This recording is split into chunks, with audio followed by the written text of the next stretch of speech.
Bienvenidos donde se encuentren para escuchar la palabra. Estamos ya en el 15º domingo del tiempo ordinario y el cometido de este domingo será el saber fiarnos de la palabra dada. En la antigüedad pues era común fiarse de lo que el otro decía, particularmente en compromisos. Los pactos eran así, ¿va? Se tomaba la palabra y hasta el día de hoy decimos te tomo la palabra. No es necesario un escrito, una firma para fiarse directamente de lo que el otro está indicando.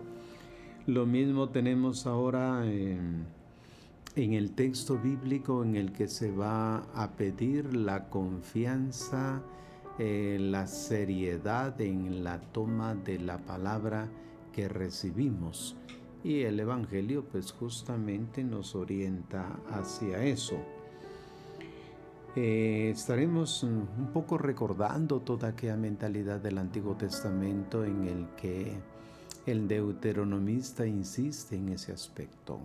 Escuchen. La palabra Shema, escuchar, significa pues sí, prestar atención a lo que el Señor indica, pero no es simplemente oír, no, es tomar la palabra como algo, como una instrucción para que habiéndola oída, poniéndola en práctica, pues de los frutos necesarios.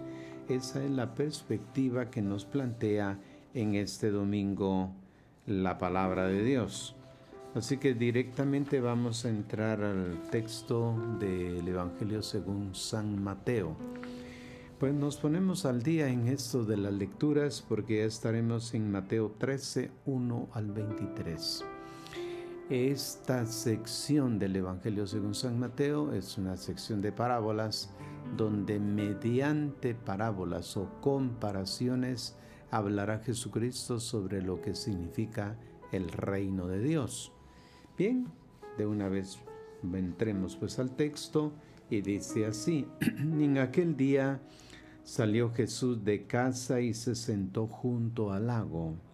Se reunió junto a él una gran multitud, así que él subió a una barca y se sentó, mientras la multitud estaba de pie en la orilla.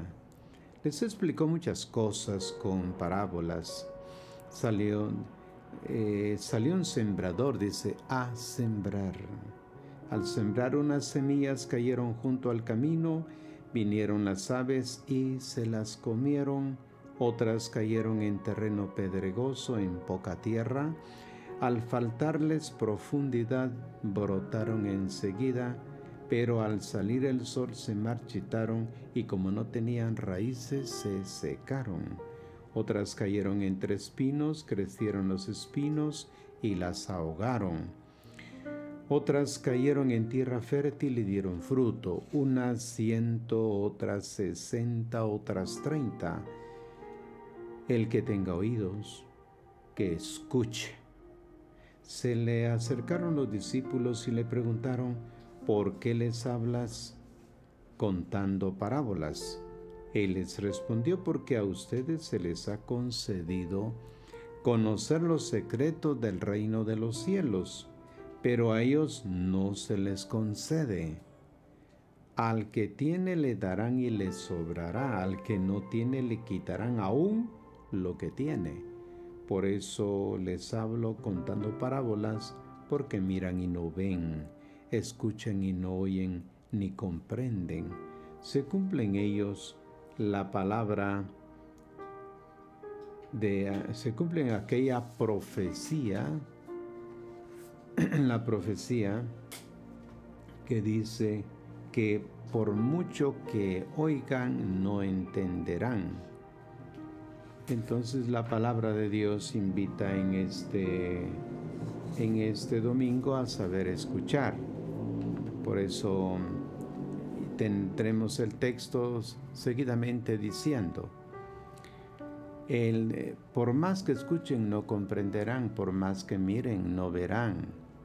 Se ha endurecido el corazón de este pueblo, se han vuelto duros de oído, se han tapado los ojos, que sus ojos no vean, ni sus oídos oigan, ni su corazón entienda, ni se conviertan para que yo los sane.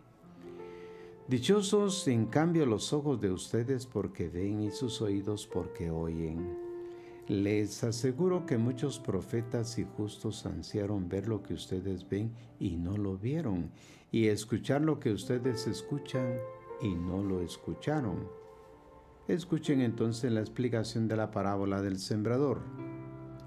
Si uno escucha la palabra del reino y no la entiende, viene el maligno y le arrebata lo sembrado en su mente. Ese es como lo sembrado junto al camino. Lo sembrado en terreno pedregoso es el que escucha la palabra y la recibe enseguida con gozo, pero no echa raíz y resulta un entusiasmo pasajero. Llega la tribulación o persecución por causa de la palabra e inmediatamente falla. Lo sembrado entre espinos es el que escucha la palabra, pero las preocupaciones mundanas y la seducción de la riqueza la ahogan y no dan fruto. Lo sembrado en tierra fértil es el que escucha la palabra y la entiende. Ese da fruto 100 o 60 o 30. Hasta aquí pues el texto que se proclama en este próximo domingo. Es un tanto largo, pero vale la pena meditarlo. Así pues que cuando hablamos de estas cosas, los teólogos y predicadores exponen sabiamente verdades muy profundas, pero a veces usan un lenguaje complicado, opaco, arcano, retorcido.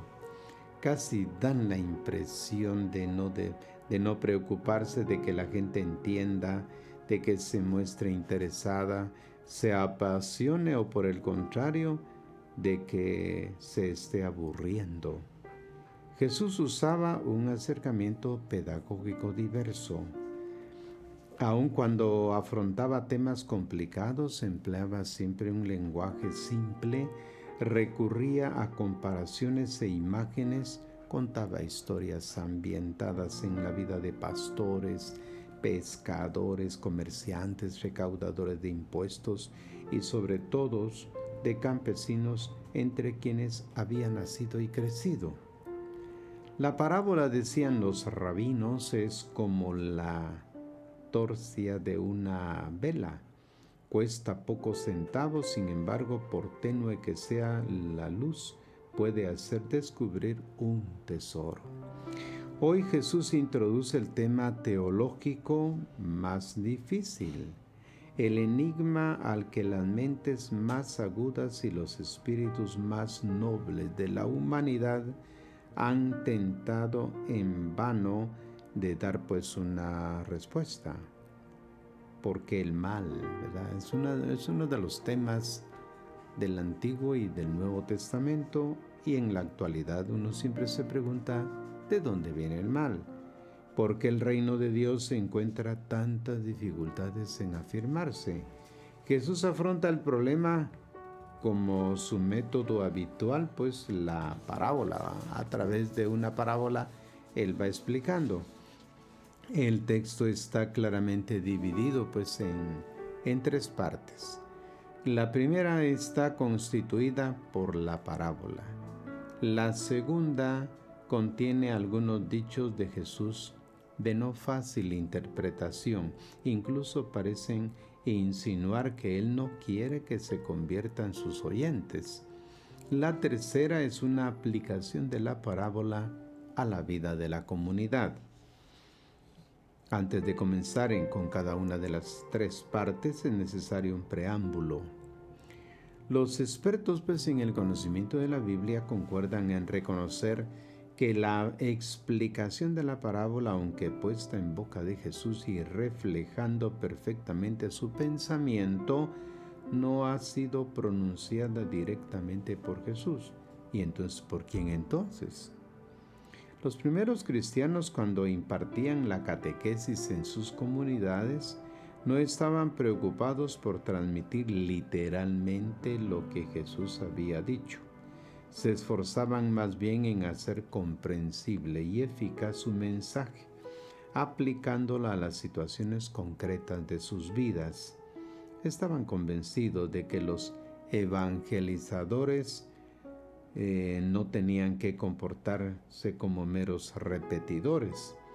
Para ser fiel a la palabra del maestro debían actualizar su mensaje.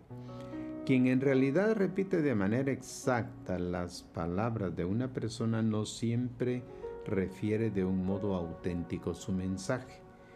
Los primeros cristianos, por tanto, han modificado un poco a veces esta o aquella parábola, o bien han añadido una explicación para adaptarlas a las situaciones de sus comunidades. Esto es justamente lo que ha sucedido en la parábola que nos viene propuesta hoy. Jesús la ha narrado para impartir pues una enseñanza a sus oyentes, y los primeros cristianos la han releído y aplicado a los problemas concretos de sus vidas, problemas que no eran propiamente los mismos que afectaban a los discípulos que habían escuchado a Jesús. Así ha nacido la catequesis actualizada, que se encuentran pues en los versículos 18 al 23. Comencemos clarificando pues el sentido y el mensaje que tenía la parábola en boca de Jesús. Y a continuación, después de haber interpretado los difíciles versículos centrales, explicaremos la lectura de la parábola que han hecho las comunidades de Mateo. Una manera extraña de sembrar.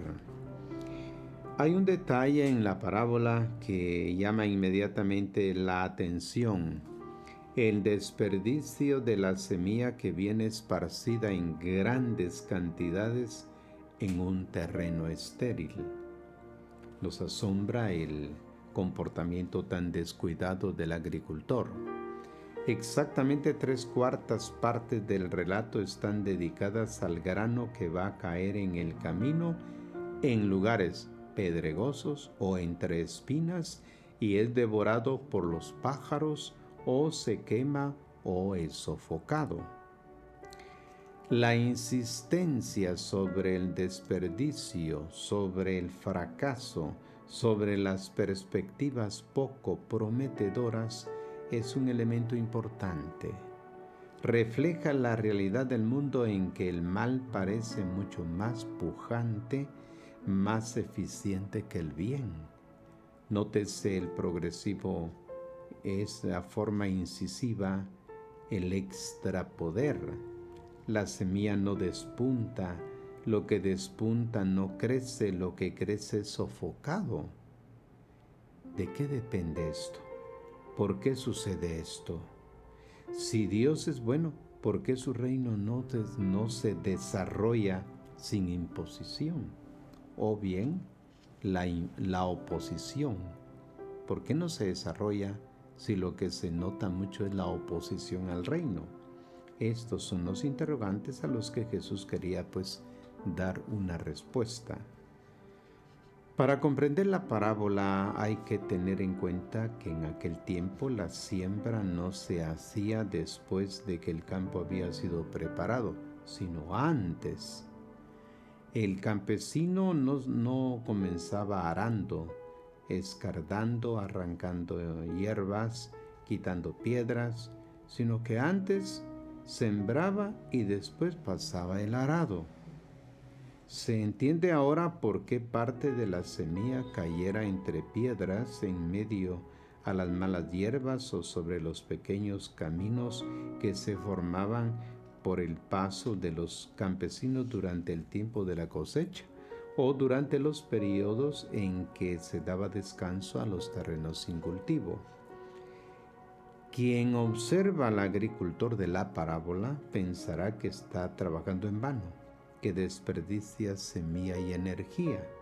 Es difícil creer que en un campo reducido a aquel estado puede germinar cosa alguna. Sin embargo, después de la siembra, he aquí el resultado del paso del arado. Los caminos desaparecen, las espinas y las malas hierbas se quitan, las piedras son trasladadas y el campo que parecía improductivo Después de poco tiempo se cubre primero de brotes de grano y seguidamente de rubias espigas, un auténtico milagro. Jesús cuenta esta parábola pues en un momento difícil de su vida. Ha sido expulsado de Nazaret. Lo han tomado por loco en Cafarnaúm. Los fariseos lo quieren matar y muchos discípulos lo abandonan. Parece como si toda su predicación cayera en saco roto.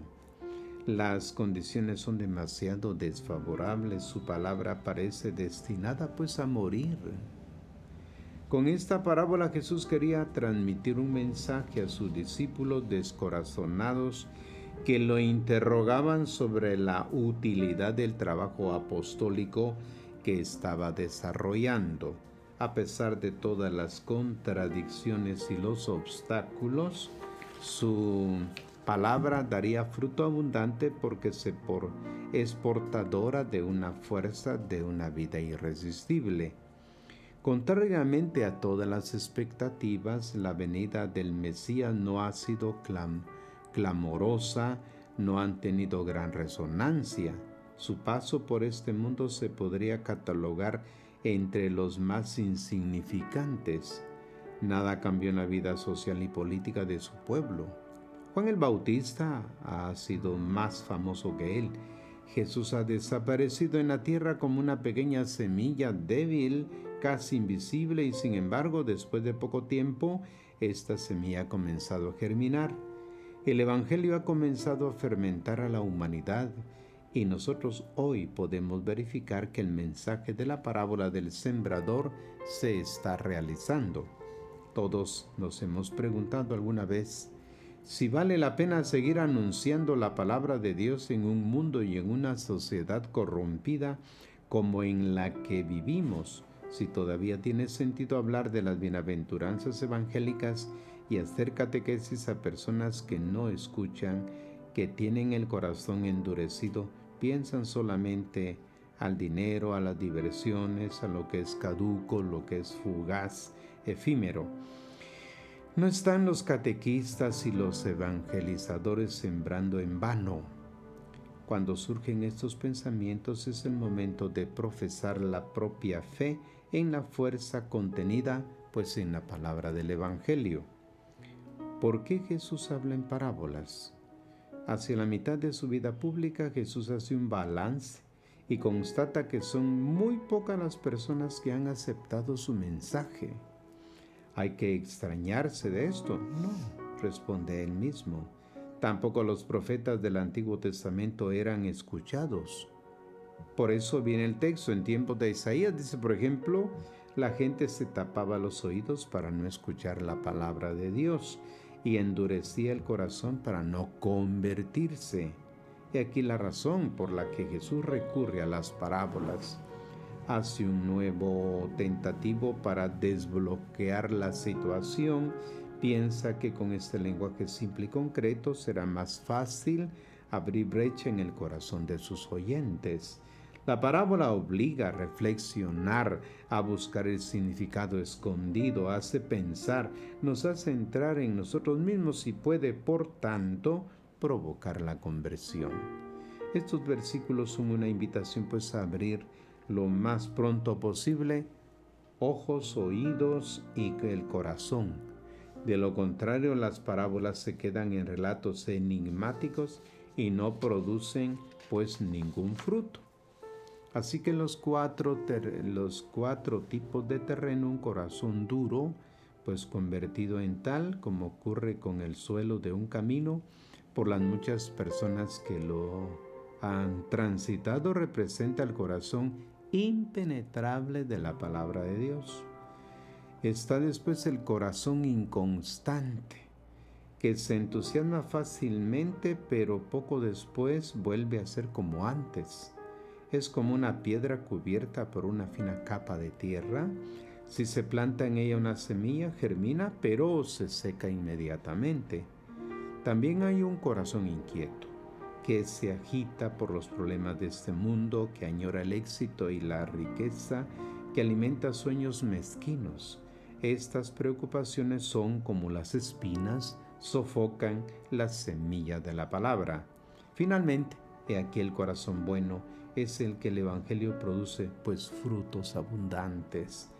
No se trata de 4 categorías de personas, sino de disposiciones interiores que se encuentran en proporciones diversas en cada persona.